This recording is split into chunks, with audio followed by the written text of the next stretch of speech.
नमस्कार, मैं हूं आयुष भारद्वाज और आप देख रहे हैं हमारा कासगंज। और इस वक्त मौजूद हूं हाथरस के उसी घटना स्थल पर जहां पर सत्संग के दौरान एक बड़ा हादसा हुआ था। इस वक्त उसी घटना स्थल पर मौजूद हूं जहां पर सत्संग हो रहा था। दो जगह है, एक घटना स्थल ये है और आयोजन का स्थल ये है।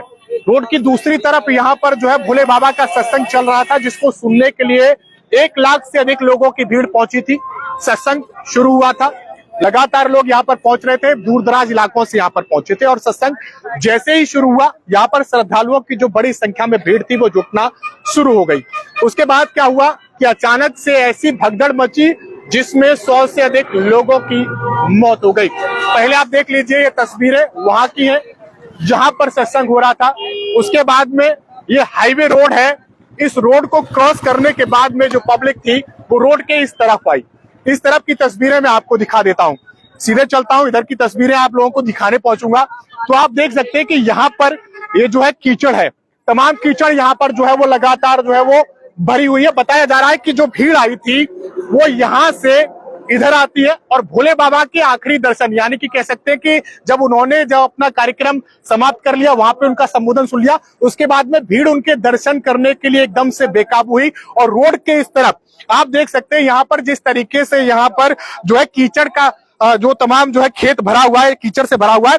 इसके बाद में लोग जो है फिसलना शुरू हो गए, एक के बाद एक यहाँ पर लगातार जो है वो एक के ऊपर एक गिरते चले गए और यहाँ पर लाशों का जो है वो ढेर लग गया। अब तक 100 से ज्यादा लोगों की जो है इस हादसे में मौत हो चुकी है।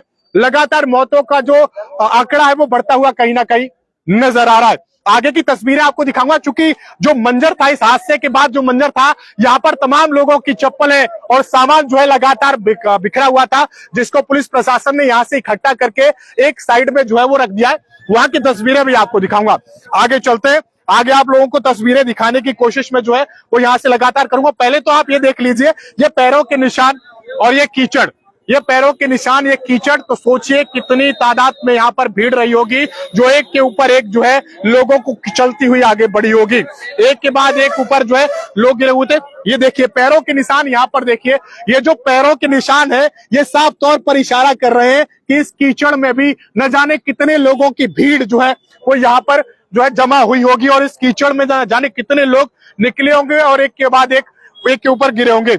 आगे की तस्वीरें आपको दिखाऊंगा। यहाँ से जो सामान था, जो यहाँ पर उन लोगों की जो चप्पलें थी वो यहाँ से कहीं ना कहीं उठा के जो है वो दूसरी तरफ कर दी गई। पहले तो आप जमीन देख लीजिए किस तरीके से ये, अगर मैं कहूं तो इसमें जो है पैर कहीं ना कहीं धंसते हुए नजर आ रहे हैं। एक तरीके से ये दलदल की तरह कहीं ना कहीं जो है वो लग रहा है। आगे चलते हैं, आगे की तस्वीरें दिखाएंगे। और यहाँ पर लोगों से लगातार मैंने बातचीत करने की कोशिश भी की। लोगों से जब बातचीत की गई तो उन्होंने बताया किस तरीके से ये घटना हुई थी, क्या समय रहा था।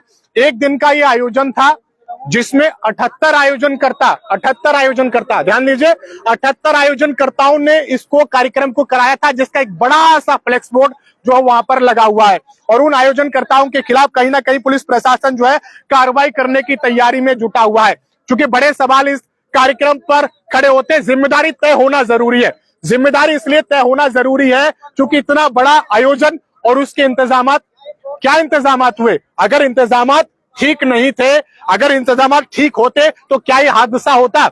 क्या यहाँ पर रोडों पर रोकने के लिए यहाँ पर ट्रैफिक पुलिस कर्मियों को खड़ा किया गया था?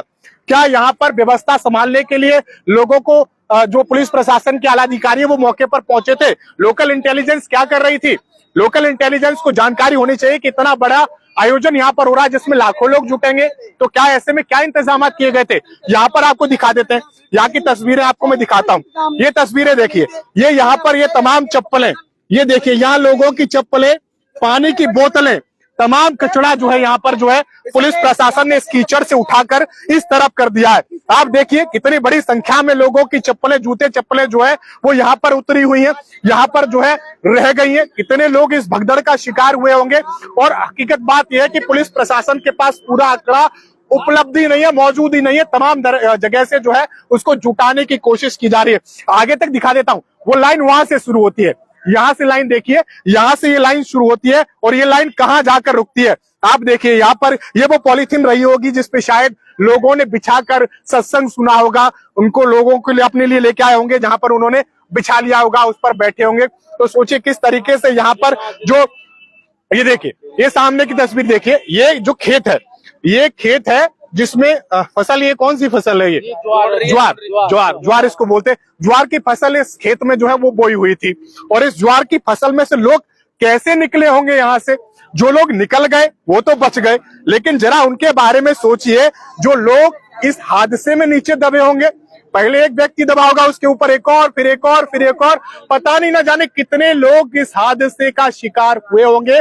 जो आंकड़ा है वो अभी तक पुलिस प्रशासन के पास पूरा उपलब्ध नहीं है। लगातार मौतों की जो संख्या है वो कहीं ना कहीं बढ़ती हुई नजर आ रही है। देखिए तस्वीरें काफी विचलित करने वाली रही होंगी, जब समझिए ये यहाँ पर इतनी बड़ी संख्या में लोगों की चप्पलें, जरूरी सामान, पानी की बोतलें और पॉलिथीन यहाँ पर अगर पड़ी हुई है, तो आप सोचिए कि कितनी जगह से पुलिस प्रशासन ने इसको इकट्ठा किया होगा और इकट्ठा करने के बाद यहाँ पर डाला होगा।